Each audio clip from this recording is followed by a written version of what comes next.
আমি বসতে পারি। কিভাবে ভ্যানে বসতে আমার জানা আছে। হ্যাঁ ঠিক আছে, ছেলে লাগবে না তো? আচ্ছা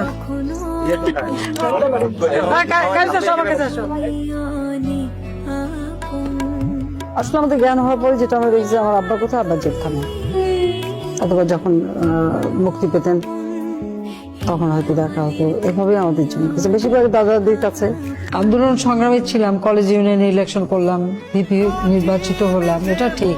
কিন্তু যে একটা এত বড় দলে নেতৃত্ব দিতে হবে বা কবে মিনিস্টার হবো, এসব চিন্তা কোনোদিনই মাথায় ছিল না। তোমাকে পায় যখন যার প্রয়োজন, রাখি তোমায় মন করিবে, হৃদয় আছে যেথা, বঙ্গবন্ধুর কন্যা তুমি বাংলাদেশের নেতা। নাটক কিন্তু অনেক চড়াই উঠছে, অভিজ্ঞতা একভাবে আসে না, অপমান, সাহসটা ছিল, সততা ছিল, কোনো কিছু লোভ না তো, আর কোনো ভয় পায় না তো। কারণ ৭৫-এর পরে আমরা ভয় পেয়ে করবোটা কি?